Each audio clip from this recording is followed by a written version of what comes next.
is to reach as many people as possible, and he's not afraid to exploit the worst impulses of people who are just here to see drama. But the more I saw of Chris, the more I started to see a lot of problems and questionable things rise up, and I'm starting to question if he's really a mental health activist or just some guy trying to make a quick buck. Many times do I have to say I'm not a drama channel?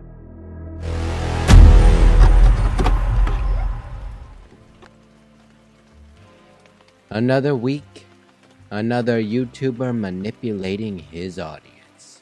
Same day, different deuce.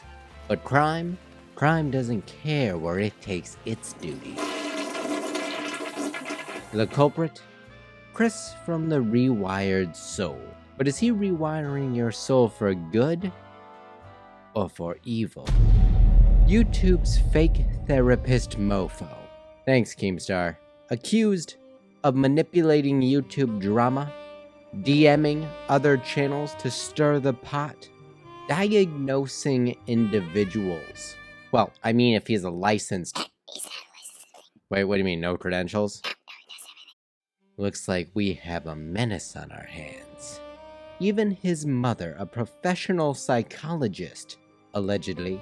Could all of this be one big lie? I mean, it looks like there's already been a few. Holy crap, that's a lot of videos. But what's missing? Looks like I'm the only one that can... Wait, Brian, haven't you done collabs with Chris before? Damn it! You're right.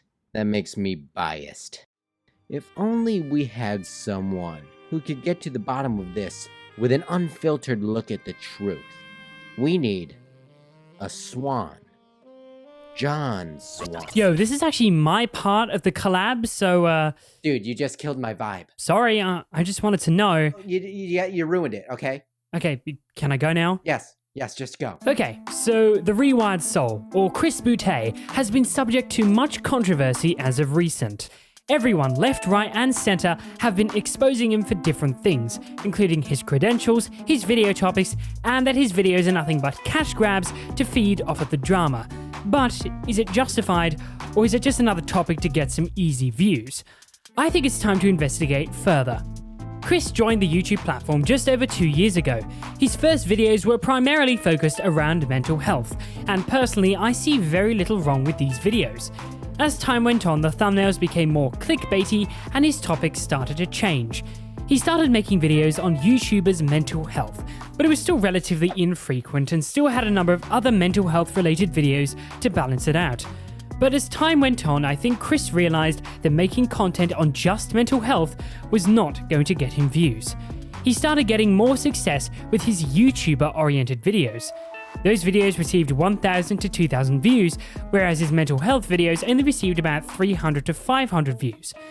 So he kept on creating the two in tandem, with YouTuber videos eventually taking the center stage with the release of his quote-unquote blow-up video, Katie Morton Sociopath Backlash. This video received over 100,000 views, and finally Chris found a formula that worked for him, and he made these types of videos over and over again. One of the common criticisms of Chris's content is that it's very drama-centered, and I don't think anyone could really disagree with that. Despite him saying on numerous occasions that he is not a drama channel, I find that very hard to believe given the topics of the videos. He has made a total of 212 videos on the psychology of YouTubers, and that's just the videos in the playlists. I'm sure I'm missing a whole heap more.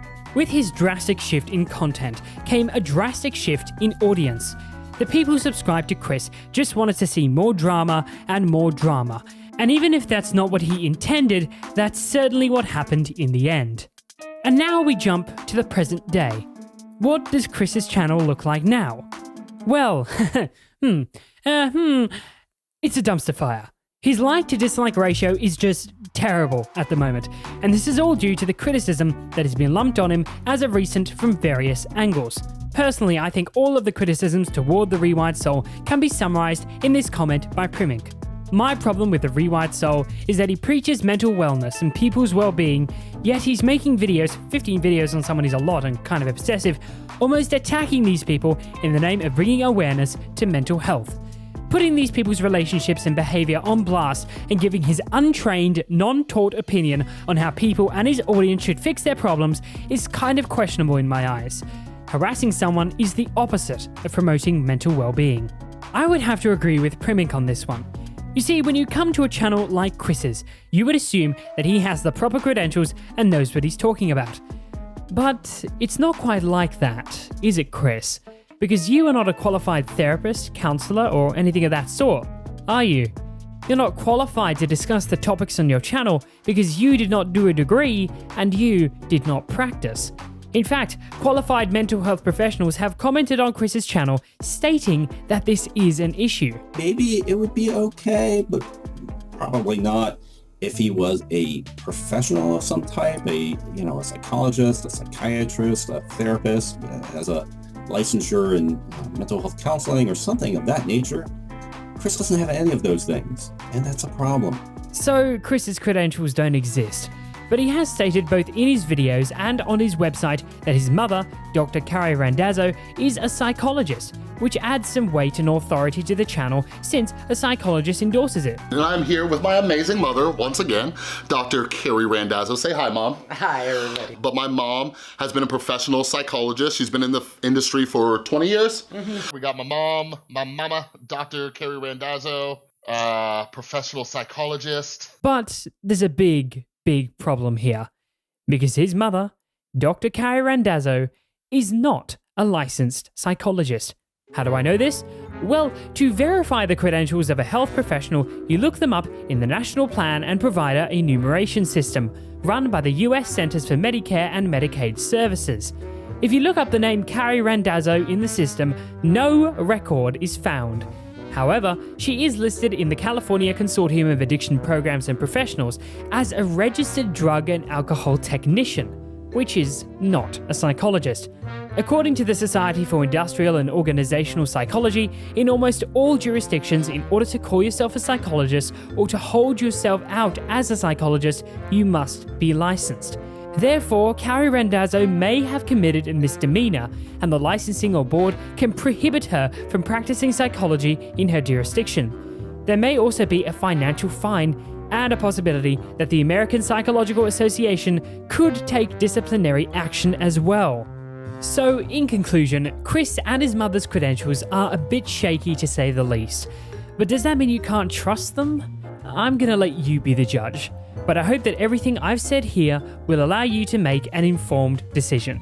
Thanks for having me on, Ryan. Thanks for that critique, John. And soon enough, we'll have Chris sitting right here to address the newest claims. But what about the other mental health channels? Ones that can be doing very similar things to what Chris is being accused of. A psychology channel called Psych IRL has uploaded very similar content, even discussing the same topics as Chris. Criticizing trivial things like those teenagers criticizing the things in Friends or Seinfeld. Why does this mob mentality happen almost every month, it seems? Those commentary channels, they all cover the same story. People talked about it, that everybody was just agreeing with it. And I'm like, that's fascinating. So why hasn't the community responded to channels like hers in the same manner as the Rewired Soul? Well, we decided to ask Donna what she thought about the Rewired Soul situation and why she hasn't received the same criticism. How many times do I have to say that?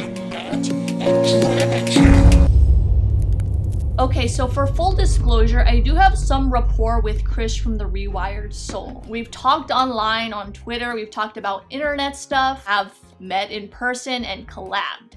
Now with that said, I do want to say that I want to keep my opinions as unbiased as possible because I do have some criticisms of Chris. But I also think that right now I'm seeing that there's just a lot of people that are just jumping on this hate bandwagon. So I want to differentiate between the two and I want to give my opinions on this. And he gets criticized for a number of topics, so I guess I'm only going to go into the main things that he's criticized on. One of the main things that I've seen him being criticized about is that he's actually a drama channel masquerading as a mental health channel. For this point, it's really hard for me to see the validity in this criticism because we're on YouTube and we're on a public forum where the goal is to get as many views as possible. You know, with the algorithm, sometimes you gotta talk about trending topics and drama and tie that into whatever it is that you're specialized with. Yeah, and a lot of people do that. How I can see Chris being jumped on for this is because he repeatedly says he's not a drama channel. And when you look at his videos, there's a lot of drama topics. And one thing I learned about the internet, the more you say you're not something, the more the internet is going to say, yes, you are. I'm not a drama channel. The next thing that is a main criticism I see that Chris gets are about his credentials. So this opinion is coming from someone who has a bachelor's degree in psychology from the University of California, Santa Barbara. In my senior year, I was a research assistant. And so my focus was always on research. And a couple of years later, I went into marketing and consumer behavior. So my specialty is on that. Now, of course, when you major in psychology, you learn about the basics of mental health. But with that said, I do think that Chris still has more experience in mental health than me. From what I know, he is a recovered addict and he has worked in a treatment center. And a lot of things that people don't know about those programs is when you are a peer mentor, you're always taught basic counseling. You're taught how to talk to these people properly. You're not allowed to diagnose people, but you're allowed to point them in the right direction of where to get help. So with that, Chris does have a lot of experience in dealing with mental health issues. So in my opinion, is he allowed to give advice about mental health? Yes. I started my channel because I want to change the way the world looks at mental health. A lot of people... And even if he didn't have those credentials, would he be allowed to? Yeah, it's not illegal to give someone advice. Now, the criticism for me comes with how he goes about doing this. And we talked about this a little bit privately, but it does come off as confrontational. And when we met in person, one of the first questions he asked me was, for a channel being called Psych IRL, do you get pushback on talking about YouTube and YouTube topics? And I told him, no, not really. And I think that's because, like, my channel is no different than Game Theory or Wisecrack. And we're commenting on the content of YouTube. And we're not talking about the creator's personality. Now with Chris, he's taking mental health topics and he's commentating on the creator's well-being, psychological well-being. Now, in my opinion, I think it's okay to say, hey, this creator has great coping skills or whatever. But when you're talking about it in a negative way, it gets kind of weird. It gets kind of controversial because it's, how do you criticize someone online for that? He posted a picture of him kind of bruised up, and he said that he got into a car accident. Now, it says, hey, and this is what I would say, hey, I'm glad you're alive, but you need to straighten up. Even if you're the most PhD'd out, most experienced professional, it just comes off as, I don't know, it leaves a bad taste in my mouth, even if they did disclose that they have so-and-so disorder. And I call bull on that. I call so much bull. You know, at the end of the day, I think that he does have some good intentions. You know, I met him, I talked to him personally, and we talked about his channel and criticisms privately. He does have some good intentions, but I just think that for some of them, he's going about it the wrong way. Now that we've heard from his critics and his colleagues, what about the man himself? There's a saying that you never know a person until you truly have been in their shoes. So that being said, there's only one thing to do. I decided to travel to the Sin City itself, Las Vegas, Nevada, home of the hot sloth, the grandma sloth, stalker, and of course, this master manipulator, to ask him questions nobody else had asked, at least not to his face. And this is what happened. Are you ready? Are you ready? I'm ready. Okay. I used to joke with, what if people try to expose me someday? I would joke about it. I'm like, you can't really expose me, but here we are.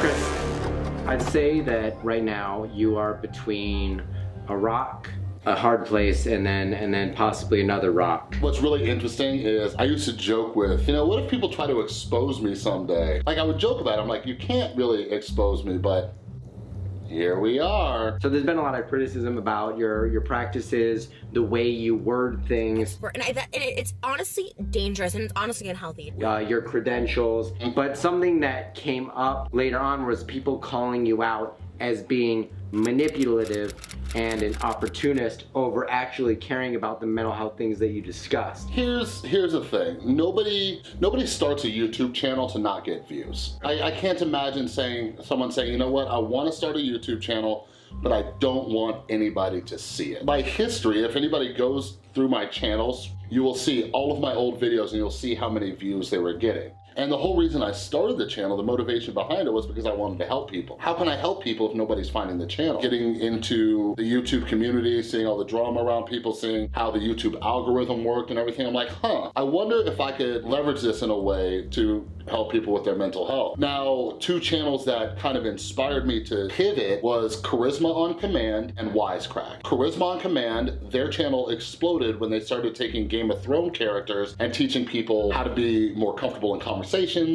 be more charismatic. I realized when I said this, started realizing that formula when they started doing Game of Thrones. You know, you can look at my channel and say, well, they were talking about fictional characters, but when you go deeper into it, you see they did people like Jimmy Fallon. I remember watching one about Robert Downey Jr. It wasn't them talking about Tony Stark or Iron Man, they were talking about Robert Downey Jr., right? I wonder if I can do that for mental health. What I realize is that people aren't sitting on YouTube typing in, you know, stuff for depression and things like that. Like, I use their So I think that's where a lot of people have issues with certain things. You discussing people's mental health, especially using other YouTubers as premier example of these mental health problems. And this is where I think people insinuate that you're saying they have a mental health problem. Viewers came into a topic such as the Trish Paytas stuff. You did clickbait it hella hard, and that was something you were very open to me about. Like, clickbait, you need to always follow through with what the clickbait says. And I think that is an aspect in which you have failed multiple times. So the clickbait and stuff like that, I look at it as, you know, I had to figure out a way to package mental health. I use this analogy often. When you get medicine, when you get pills for a dog, like if you just give a dog a pill, it's not gonna take it. But you wrap that pill up in some cheese, some meat, that dog will gobble it up. The dog is gonna take something good for it if it's wrapped in something that they want, right? One of my goals in life is to change the way that we talk about mental health. The way I phrase this is, mental health does not mean a lack of a mental disorder. Like, if you look at videos where I talk about a specific diagnosable disorder, it is very rare. It's come up in certain ones when you mention Trisha Paytas. You know, it was a disorder talked about.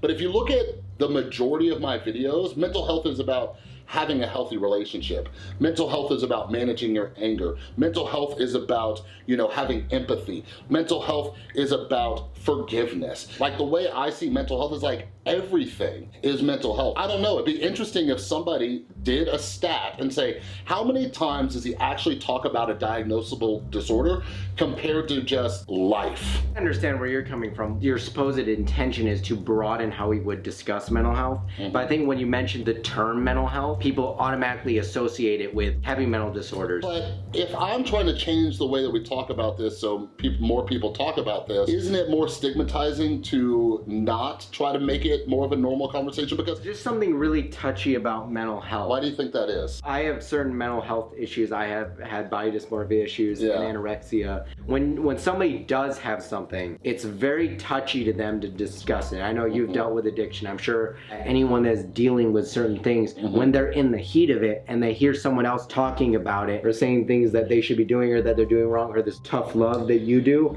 they take it really hard and then they act emotionally based on it. But no, like, I get it, and it's a tough conversation. And maybe like one of the reasons I started my channel was because I look back at high school, all they taught me about was physical health. Nobody told me that I was struggling with signs of depression, anxiety, childhood trauma. Nobody told me that. And this is where we get into the problem with your credentials. Are you allowed to talk about these things? Now, even though one of the biggest videos out there about me is YouTube's fake therapist, if you look at my videos, I constantly say, if you can identify with any of this stuff and you need help, talk to a doctor, see if they can refer you to a therapist. I make these videos to just kind of get the wheels turning and saying, oh, this is an issue I have. Oh, maybe I can get help. You don't see me saying, are you struggling with this? Call me up and give me your money. I made videos about how to get recommendations. I did a book review of Katie Morton's book, Are You Okay? And I explained how she talks about finding the right therapist in that book. One of the things that bums me out is that people keep coming after my credentials, but I'm constantly trying to redirect people to people with credentials. You know, go get therapy. It's okay to get therapy. How do you pick the right therapist? You can always switch. You're not getting married to your therapist, baby. I'm doing psychoeducation, so people might get their wheels turning. So something that Todd Grande brought up in his video, he posed a question of whether are you more an educator or an entertainer? Felt that you lacked the education aspect in your videos as much as I think people would expect. So do you look at yourself as more of an entertainer or as an educator? Todd Grande is absolutely right. Like, I'm just a guy. Like, working on my mental health issues, when I got clean, I had no insurance, no money, no anything. I started learning more about my mental health just from books, from getting books. Dr. Todd Grande is absolutely right. I do not know everything. The one thing we talked about a lot was always covering your butt. And I think because we're uploading like twice a day, you lacked certain context because of the volume of stuff you were trying to do. Yeah, that's definitely fair. I think with the volume and speed that I was doing this, I got lax. You know, this is definitely something that's kicked me in the butt, you know, that's like, oh, okay, like I need to step up my game. And one of my goals, when I am stating, you know, scientific evidence or facts or anything, I'm gonna provide the resource so people can fact check me. That was a big criticism by Todd Grande, was that you used secondary sources, so not a direct source. If you are to do these videos and you want to be a mental health channel, you need to cite direct sources, not a secondary source, or not cite another video who may also just be saying stuff. That's absolutely true. I need to be more careful about that. I need to tighten that up. That's part of my mission of coming back and doing that. Now, I store a lot of information. I read a ton of books. I read a ton of studies. I'm halfway through my certified alcohol drug counselor. But that's also a criticism you've gotten, because people have said, like, you read a lot of books. You said you read a lot of studies.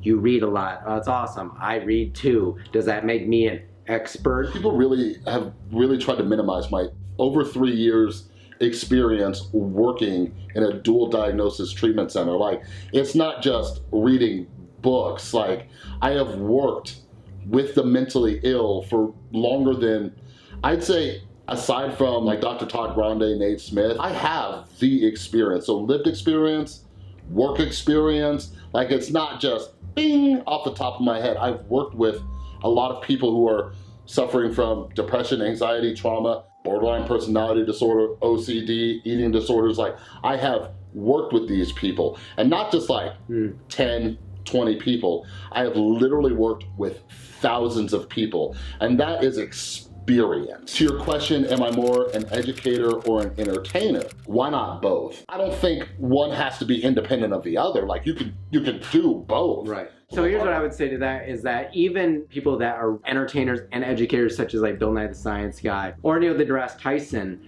those people are entertainers and educators, but they have the degrees to back things up. No matter what you do, you're always going to get that criticism, I think. The word speculation bounces around a lot when your name comes up, that you're speculating this person has this and this person has that. Again, I'll go back to what we talked about earlier. Like, I don't think I've ever speculated a mental illness, ever. I have used clips of a person saying it. I don't consider that speculation. But even, for example, talking about the Trisha Paytas video, when I made my response, I showed the clip of her stating it. Technically, I can't diagnose anybody. Like, that takes a licensed professional. So even if I said, Ryan, this is what you have, you'd be like, well, that's not a diagnosis because you're not a licensed professional.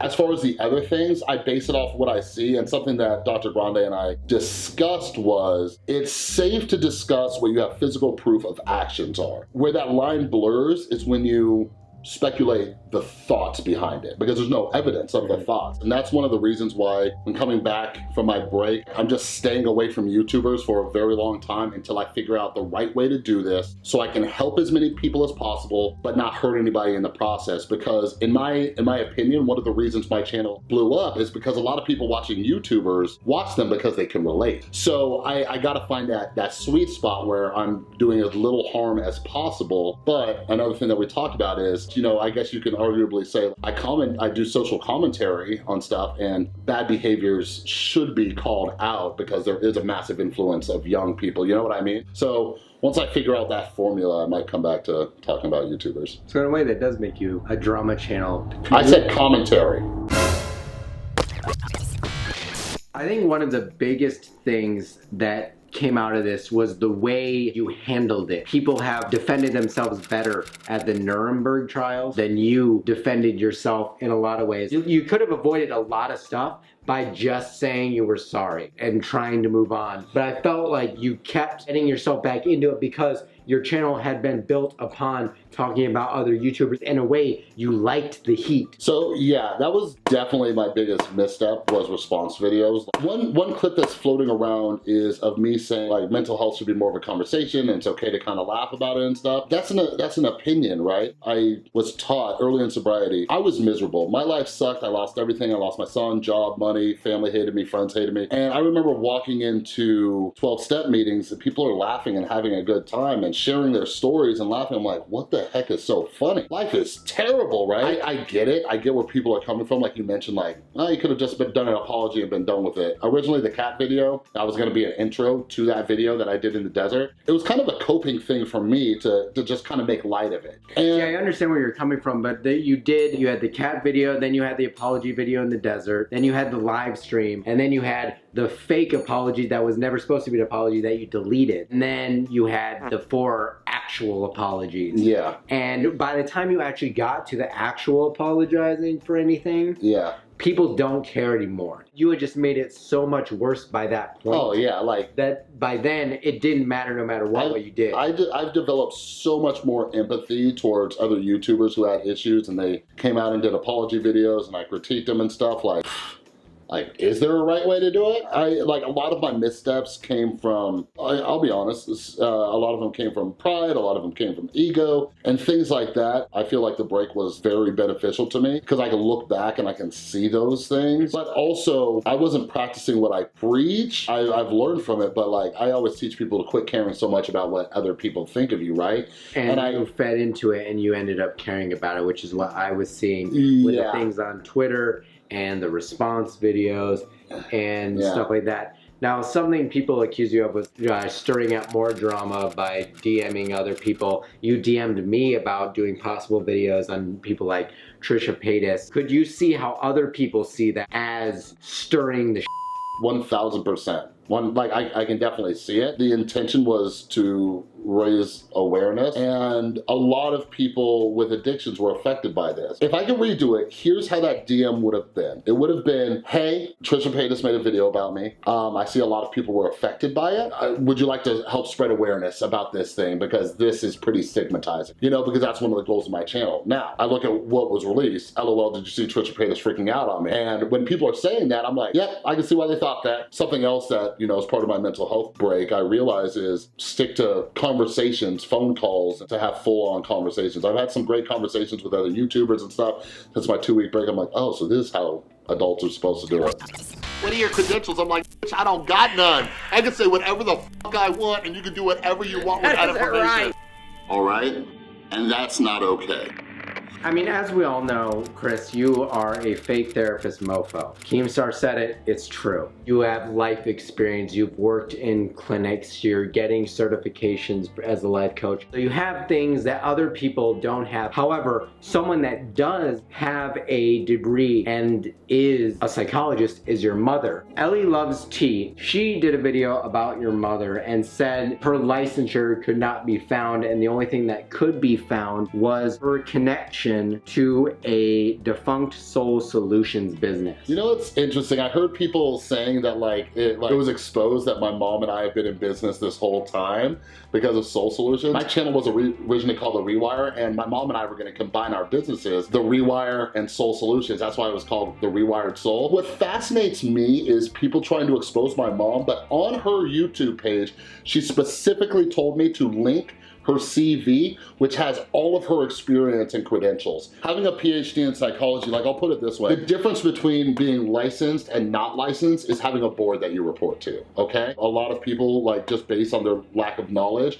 they put a lot of emphasis on that, but a psychologist can practice as long as there's supervision. So my mom was the clinical director of an outpatient treatment center, clinical director, highest one you can have, fully accredited, because she was working underneath a doctor, a licensed doctor who ran the detox side. She handled the clinical side and did groups and everything like that. You just need a doctor to sign off on it. Like, that is it. For example, with my life coaching, I am going to be a CLC, a certified life coach. Then you have the ICF, which is the International Coach Federation. If I would like, I could pay more money and get licensed through them, but it is completely unnecessary to practice life coaching. That's why we gotta kind of talk about educators, is that a lot of people are getting really upset about things in the mental health field without fully understanding them. You know what I mean? Like, I just want people to realize a woman could not be practicing as a psychologist for 20 years and then all of a sudden the internet found out. Like, people would have found out. Right. You know, people would have found out in the last 20 years. Like, nothing was exposed. There's a lot that goes into it. Like, if I just gave you the random titles of like somebody who runs a corporation, you know, you got CFO, CEO, CMO, and like, just because you don't know what that means doesn't mean you're like exposing something because you like looked some stuff up. That's one of the overall issues. Like you mentioned, like, you're a commentary channel. You're not a credentialed journalist. I'm not Keemstar.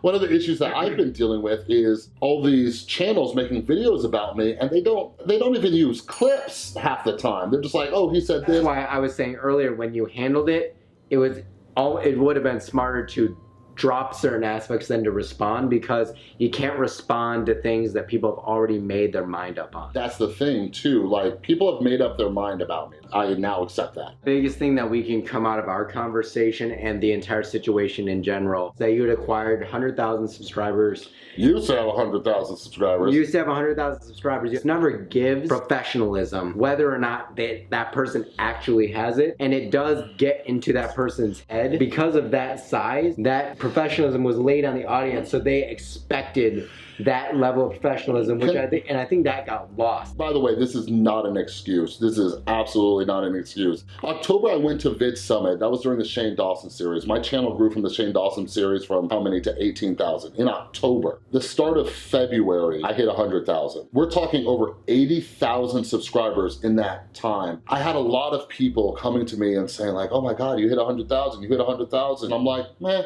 just a number, because, you know, I just want to help people, right? But like you just pointed out, there's a level of professionalism that's expected with that. It happened so quickly that I didn't even realize it. You know what I mean? So that's why I'm dedicated to citing more sources, furthering my own education, furthering my own credentials and certifications. Whether or not I get a therapy license, I don't know. Like, there's so many things that I still plan on doing, but whether or not I like that expectation, that's what it is. You know, you might get a million comments saying like, he's full of it, right? Like, a lot of people forget I'm a recovering drug addict who literally burned bridges with everybody. Nobody forgave me overnight. Whether you like Chris or not, everyone can take away from this video, the whole situation has been made much more massive than it probably should have been, because we all have the ability to not watch Chris. Thanks, Chris. That was a lot of stuff. I feel good. You might hate me now, but that was something.